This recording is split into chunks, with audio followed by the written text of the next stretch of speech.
बिस्मिल्लाहिर्रहमानिर्रहीम। अस्सलाम वालेकुम नाज़रीन, मैं अहमद फ़वाद हूँ और आप मेरा यूट्यूब चैनल देख रहे हैं। नाज़रीन, 3 खबरें आज की व्लॉग में आपके साथ शेयर करनी है। सबसे पहली और बड़ी ब्रेकिंग न्यूज़ तो ये है कि चीफ़ जस्टिस काज़ी फ़ाइज़ ईसा साहब, जो इनके पहले हम ख्याल जजेस थे, ना सिर्फ ये हुआ है कि वो जजेस इनके मुखालिफ जाकर खड़े हो गए हैं, बल्कि जिन ताकतवरों से शायद चीफ़ जस्टिस काज़ी फ़ाइज़ ईसा साहब को बड़ी उम्मीदें थीं और जिस तरीके से ख़ास तौर पर इमरान खान साहब और पाकिस्तान तहरीक-ए-इंसाफ़ के हवाले से फ़ैसले जो चीफ साहब की जानिब से दिए गए, उन ताकतवरों ने काज़ी साहब से मुंह मोड़ लिया है। कुछ तफसीलात हैं आपके साथ में शेयर करूंगा। क्या बड़ा इनकार हुआ है। वो कहते हैं ना कि ऐसा तो होता है फिर ऐसे कामों में, और जो कुछ आप देते हैं वही लौट कर आपके पास आता है, चाहे आप धोखा दें, चाहे आप नफ़रत दें, चाहे आप मोहब्बत दें। तो काजी साहब के पास क्या लौट कर वापस आया, इस पर कुछ एक्सक्लूसिव तफसीलात आपके साथ शेयर करनी है। सुप्रीम कोर्ट ऑफ पाकिस्तान में बड़ी हलचल है। दूसरी तरफ नाज़रीन, जस्टिस मंसूर अली शाह साहब, जिन्होंने अदलिया की आज़ादी की खातिर, आइन और कानून के खातिर स्टैंड लिया और उनके साथ जजिस की जो अक्सरियत थी वो खड़ी हुई, उन्होंने एक अहम तरीन मामले के ऊपर स्टैंड ले लिया है। इस पर भी कुछ तफसीलात आपके साथ शेयर करनी है। और आखिर में नाज़रीन, जो जुडिशल पैकेज आना था, जिसमें जजिस को भी एक्सटेंशन मिलनी थी कुछ अरसे के लिए, चीफ जस्टिस काज़ी फ़ाइज़ ईसा को भी एक्सटेंशन मिलनी थी, और जो है वो इस जुडिशल पैकेज में सिर्फ ये नहीं होना था बल्कि अदलिया की आज़ादी भी छीनी जानी थी। इसका मुसवदा सामने आया है। कुछ ज़राए से तफसीलात आपके साथ में शेयर करूँगा कि इस जुडिशल पैकेज के ज़रिए कैसे अदलिया के ऊपर कंट्रोल किया जाना था। अहम तरीन तफसीलात आपके साथ में शेयर करूँगा। सबसे पहले तो नाज़रीन, अच्छा, आखिर में इमरान खान साहब के अगेंस्ट भी तोशाखाना 2 रेफरेंस दायर हो चुका है। इसकी भी कुछ डिटेल्स आपके साथ मैंने शेयर करनी है। सबसे पहले तो मैं आता हूँ जी चीफ जस्टिस काज़ी फ़ाइज़ ईसा साहब के मामले के ऊपर। 2-3 चीज़ें आपने पहले अंडरस्टैंड करनी है, तब आपको ये मामला सही समझ में आएगा। एक ये जी कि गुज़श्ता काफ़ी अरसे से, या जब से इमरान खान के अगेंस्ट मामलात चले हैं, ताकत का इस्तेमाल किया गया। पाकिस्तान तहरीक-ए-इंसाफ़ के जो लोग हैं, कारकुनान हैं, उनको जिस तरीके से पकड़ा गया, उन्हें जलसा तक नहीं करने दिया गया, एहतजाज तक नहीं करने दिया गया। इवन के जो पाकिस्तान तहरीक-ए-इंसाफ़ का अगर कोई शख्स झंडा लेकर निकलता था तो उससे भी पकड़ लेती थी पुलिस। यहाँ तक जो चीज़ें थीं वो पहुँच गई थीं। और पाकिस्तान तहरीक-ए-इंसाफ़ ने कई मरतबा इस्लामाबाद में जलसे का भी ऐलान किया, लेकिन उनको जलसा नहीं करने दिया गया। हालाँकि उससे पहले जलसे होते रहे हैं और एनओसी जारी करने के बावजूद एंड टाइम पे एनओसी वापस ले लिया गया। ये पाकिस्तान तहरीक-ए-इंसाफ़ के हवाले से हालत थी। तो डी चौक में इंटर होना या सुप्रीम कोर्ट ऑफ पाकिस्तान के बाहर एहतजाज करने का तो आप सोचें ही ना कि अगर किसी भी शहर में नुक्कर के ऊपर अगर कोई वो झंडा ले लेना पीटीआई का, तो उसको पकड़ लेती थी पुलिस। ये हालात हैं पाकिस्तान तहरीक-ए-इंसाफ़ के लिए। लेकिन दूसरी तरफ नाज़रीन, कल क्या होता है कि मजहबी जमातों की जानिब से हज़ारों की तादाद में जो कारकुनान हैं वो निकलते हैं और एहतजाज करते हैं। वो मुबारक सानी जो मुकदमे से मुतल्लिक जो फ़ैसला चीफ जस्टिस काज़ी फ़ाइज़ ईसा साहब ने सुनाया है, उस फैसले के हवाले से मैं डिस्कशन नहीं कर रहा। वो एक तो है भी सेंसिटिव किस्म का फ़ैसला, लेकिन उस फैसले के हवाले से मैं डिस्कशन नहीं कर रहा। एक और एंगल है जिसको नज़रअंदाज किया जा रहा है, वो आपको समझाने की कोशिश कर रहा हूँ मैं। हज़ारों की तादाद में लोग निकले डी चौक में। चूँकि मैं वहाँ पर ऐनी शाहिद भी था, मैं कल सुप्रीम कोर्ट ऑफ पाकिस्तान से जब निकल रहा था तो ये जो लोग थे, जो मजहबी जमातों के, ये सुप्रीम कोर्ट ऑफ पाकिस्तान की तरफ बढ़ रहे थे। तो डी चौक में गेट लगाया हुआ है, वो बंद था। पुलिस वगैरह थोड़ी बहुत खड़ी हुई थी, कोई इतनी सैकड़ों की तादाद में नहीं थे। लेकिन वो रुकावटें अबूर करते हुए वो जो सारे कारकुनान थे, लोग थे, वो पहुंचे सुप्रीम कोर्ट ऑफ पाकिस्तान के बाहर। वहाँ पर एहतजाज किया, अपना एहतजाज रिकॉर्ड किया, नारेबाजी की, चीफ साहब के अगेंस्ट भी नारेबाजी की, और ऐसे ऐसे नारे भी लगाए जो मैं आपको यहाँ पर उन चीज़ों को सेंसर करूँगा, लेकिन नारे लगाए।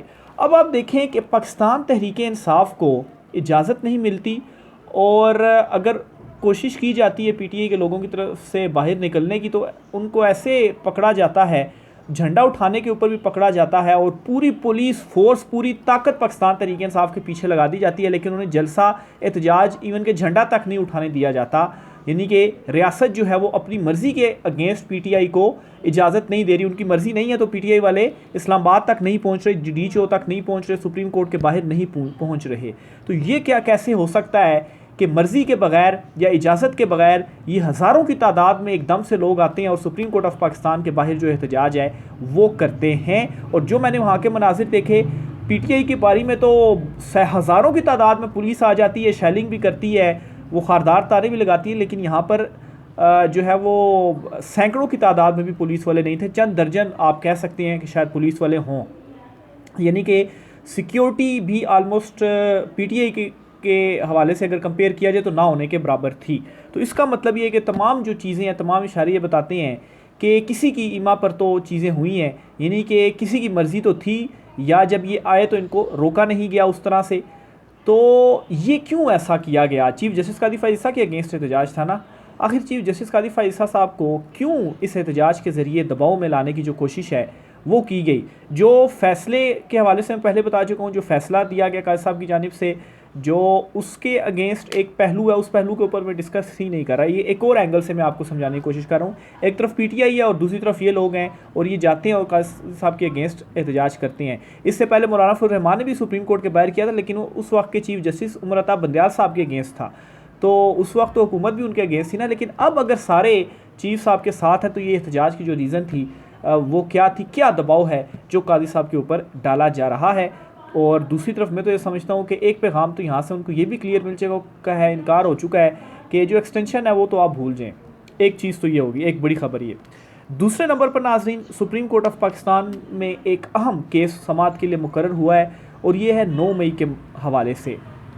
9 मई के 2 मुल्जिमान ने सुप्रीम कोर्ट तक उनकी दरख्वास्त पहुँची है, अपील पहुँची है, उन्होंने ज़मानत के लिए अप्लाई किया है सुप्रीम कोर्ट ऑफ पाकिस्तान में, और इस पर समाअत करने जा रहे हैं जस्टिस मंसूर अली शाह साहब और जस्टिस अतर मिनल्लाह साहब। अच्छा, एक तो ये आपने ख़बर अपने जहन में रखनी है। कुछ अर्सा पहले 9 मई के ग़ालिबन 8 मुल्जिमान थे, उन्होंने सुप्रीम कोर्ट से रुजू किया था, और जस्टिस जमाल खान मंदोखेल की सरबराही में एक लार्जर बेंच था जिन्होंने उन मुल्जिमान को ज़मानत दी थी, और ज़मानत पर रिहाई होने के बाद उनको दोबारा से गिरफ़्तार कर लिया गया था। यानी कि मैसेज ये दे दिया गया था, वो भी 9 मई के थे, कि ठीक है अगर सुप्रीम कोर्ट भी दे देती है तो फिर वो नहीं, बाहर नहीं जाएंगे जब तक हमारी मर्ज़ी नहीं होगी। और जो मिलिट्री कस्टडी में है वो तो मामला ही अलहदा है, लेकिन ये और बहुत सारे लोग जो मुख्तलिफ़ थानों में हैं, जेलों में हैं, गिरफ़्तारियाँ इनकी हुई हैं, और 9 मई से इनके साथ चीज़ें जुड़ी हुई हैं। तो सुप्रीम कोर्ट ने उस वक्त भी ज़मानत दी थी, लेकिन उनको दोबारा से पकड़ लिया गया था किसी और मामले में, और क्या मकसद था जी कि नहीं मिलनी ज़मानत, इनको रिहाई नहीं मिलनी, इन्होंने अंदर ही रहना है। तो अब जस्टिस मंसूर अली शाह साहब एक ऐसे टाइम के ऊपर जब कुछ फ़ैसले भी वो दे चुके हैं, और वो यहाँ तक कह चुके हैं कि हमारे फ़ैसलों के ऊपर अमल दरामद होगा, और उस टाइम के ऊपर ये मुकदमा उनके सामने लगना, मैं ज़ाहिर सी बात है जजिस कमेटी में जस्टिस मंसूर, जस्टिस मुनीब और चीफ जस्टिस कादी फ़ाइज़ ईसा है ना, अपने सामने ये, उनके सामने ये मुकदमा लगना, और कौन सा 2 रुकनी बेंच है, जस्टिस अतर मिनल्लाह और जस्टिस मंसूर अली शाह साहब। अब ये फ़ैसला क्या आता है, ये बहुत सारी चीज़ों को क्लियर करेगा और बहुत सारी चीज़ों को डिसाइड भी करेगा। और जिस तरफ अब चीज़ें जा रही हैं, क्योंकि इख्तिताम की तरफ जो चीज़ें हैं वो जा रही हैं, अक्टूबर नवंबर ये एंड है, इसके बाद जितना भी ज़ोर डालना है वो अभी डालना है कि इमरान खान के ऊपर दबाव ज़्यादा से ज़्यादा डाल दिया जाए कि इमरान खान किसी तरीके से डील दे दे और हमारी जो बजट है वो हो जाए। लेकिन दूसरी तरफ अदलिया जो है उसने भी स्टैंड लिया हुआ है, और अब क्या हुआ कि इमरान खान के अगेंस्ट जो तोशा खाना 2 रेफरेंस था वो भी दायर कर दिया गया है, क्योंकि इस वक्त इमरान खान साहब जो हैं वो मुलजिम है, मुजरिम नहीं है। उनके ख़िलाफ़ जो उन्हें सज़ाएँ दी गई थी वो मुअत्तल हो गई या उसमें वो बरी हो गए, और केसेस में उनको ज़मानतें मिल चुकी हैं। इस तोशा खाना में गिरफ़्तारी थी, इसमें अभी उन्होंने ज़मानत दायर करनी है, क्योंकि जब जुडिशल होता है तब आप ज़मानत के लिए अप्लाई कर सकते हैं। तो इमरान खान साहब जिस्मानी रिमांड पर थे और बुशरा बीबी साहिबा भी। तो यहाँ पर जी अब इमरान खान साहब को चूँकि जेल में रखना अभी मकसूद है कि अभी मज़ीद कुछ टाइम के लिए रखा जाए, लेकिन ये भी अगर रेफरेंस दायर कर दिया जाता है आगे ये चैलेंज होगा। खैर इस रेफरेंस में तो है ही ये जी कि ग़ालिबन 9 करोड़ की कोई था तोहफ़ा, उसे 3 करोड़ कम लगाई गई या 3 करोड़ लगाई गई, लेकिन फिर भी ये 2-3 करोड़ का ही बनता है। और नैब जो तरामीम थी उनके तहत तो जो रेफरेंस है वो 50 करोड़ से नीचे हो तो वो तो फिर नहीं हो सकता। तो बहरहाल ये जो रेफरेंस है इमरान खान साहब और बुशरा बीबी के अगेंस्ट आज दायर कर दिया गया है, इसकी कुछ तफसीलात आपके साथ में शेयर कर देता हूँ कि इसमें क्या क्या है। तफ्तीशी, अच्छा ये बड़ी जल्दबाजी में एक रेफरेंस जो है वो दायर किया गया, ये भी आपको बताता चलूँ, और क्यों दायर किया गया उसकी वजह भी नज़र आ रही है जी कि इमरान खान साहब अब और कोई तो मुकदमा था नहीं, तो फिर इसी में ही उनको मज़ीद जेल में रखा जाए। लेकिन खैर ज़्यादा देर रख नहीं पाएंगे इमरान खान साहब को जेल में। तफ्तीशी अफसर मोहसिन हारून और केस ऑफिसर वकारुल हसन ने तोशा खाना 2 रेफरेंस एहतसाब अदालत इस्लामाबाद के रजिस्ट्रार ऑफिस में जमा कराया। अच्छा, ये एक मरतबा तोशाखाना हो चुका है, तो एक रेफरेंस में मतलब एक ही के उसके ऊपर आप मुकदमे में बार बार रेफरेंस दायर नहीं कर सकते, एक ही दफ़ा रेफरेंस दायर कर सकते हैं। लेकिन फिर भी ये चीज़ की गई है, तो खैर यही बुनियाद बनेगी इस रेफरेंस को रिजेक्ट करने की भी, ये भी आप ध्यान में रखिएगा।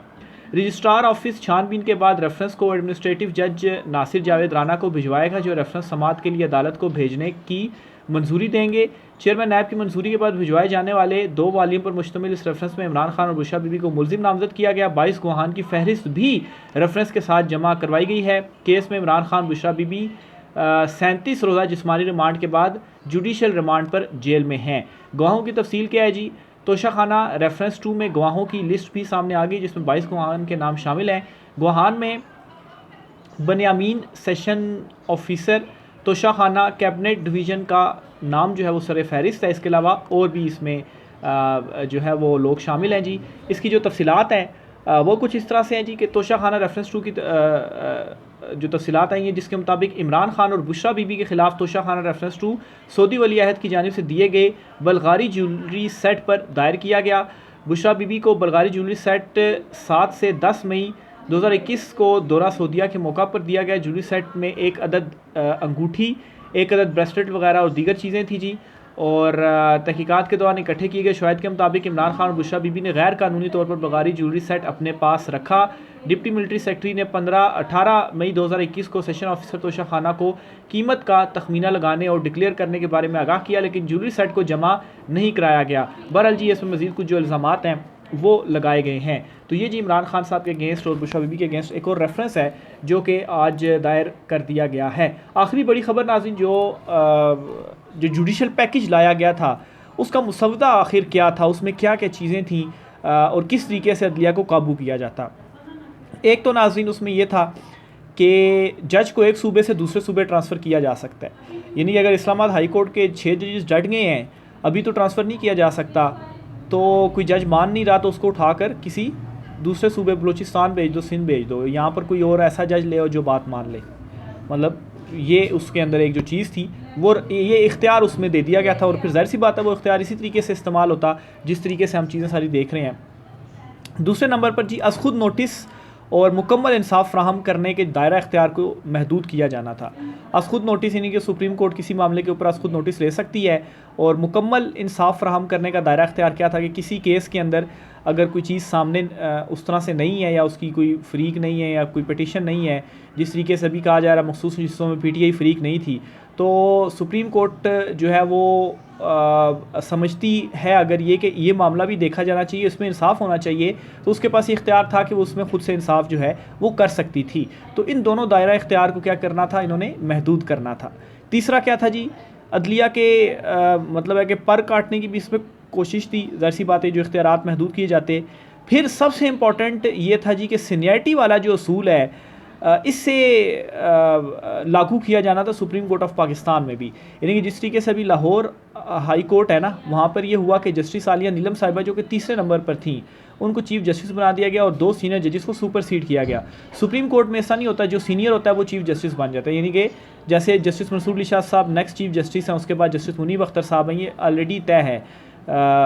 जो एक तरीकाकार वाज़े किया गया सुप्रीम कोर्ट में, किया ये जा रहा था जी कि यहाँ पर भी उस तरह से हो के इस असूल को हटा दिया जाए और सीनियरिटी का असूल हट गया तो फिर किसी भी जज को, बेशक आप नीचे तीसरे चौथे पाँचवें वाले जज को आप जो है वो सुपरसीड करके चीफ जस्टिस बना दें, तो इससे भी क्या होना था, एक कंट्रोल मिल जाता इनको मज़ीद अदलिया के ऊपर के फिर जो है वो जो जज साहब थे वो फिर अपनी मर्ज़ी से ये क्या करते, चीफ जस्टिस लगा सकते थे। तो ये ख़तरनाक किस्म की जो जुडिशल पैकेज था वो आ रहा था, और इसे नाकाम किसने बनाया, जस्टिस मंसूर अली शाह साहब ने बनाया। और जस्टिस मंसूर अली शाह साहब के साथ जो दीगर जजिस थे, ख़ास तौर पर जो मखसूस नशिस्तों के केस का फ़ैसला आया, जस्टिस अतर मिनल्ला हो गए, जस्टिस आयशा मलिक हो गई, जस्टिस मुनीब अख्तर हो गए और दीगर जो जजीज़ हैं वो हो गए। तो जस्टिस मंसूर अली शाह साहब ने फ़ैसला दिया और फिर इसी वजह से ही दूसरी तरफ जो मर्चें हैं काफ़ी ज़्यादा वो भी लगी कि ये क्या फ़ैसला जो है वो दे दिया गया। काजी साहब भी इतलात हैं जी ज़रा गुस्से में थे, और चूँकि वो ज़ाहिर सी बात है उनको भी एक्सटेंशन चाहिए थी मज़ीद, अगर वो 3 साल के लिए एक्सटेंशन ले लेते, लेकिन ये सारी जो चीज़ें थी अदलिया की आज़ादी कॉम्प्रोमाइज़ करना पड़ती। यानी कि अभी अदलिया जो खड़ी हो गई है ना, तो अगर ये चीज़ें आ जाती तो फिर अदलिया खड़ी भी नहीं हो सकती थी। तो फिर तो बस वन मैन शो था, जो कुछ मर्ज़ी आप करते रहें। राय का इज़हार कीजिएगा। आज की ब्लॉग से इतना ही, इजाज़त दीजिए, अल्लाह हाफ़िज़।